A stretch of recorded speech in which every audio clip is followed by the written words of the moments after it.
President Buhari received special envoy from Malian Transitional Presido.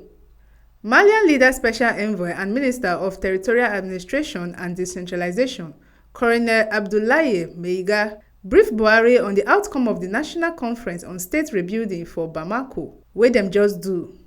He tok say the vision of im country leader na quick return to democracy. Mali governor explain say im wan review laws wey dey guard the elections and provisionalize the process. The special envoy expressed im gratitude to Nigeria for the support we dey give their country and the help we give ECOWAS mediation team wey former President Goodluck Jonathan dey lead. Buhari replied to the briefing. Im promise say Nigeria go continue to do her best for the sister African country within ECOWAS limitations. Say nobody fit love Mali like Malians. President tok say na good thing as the team still brief the ECOWAS chairman on recent development for Mali. E never tey as Malian leader envoy comot from State House, na im former leader Goodluck Jonathan come. Jonathan na the special envoy and mediator of ECOWAS to Mali.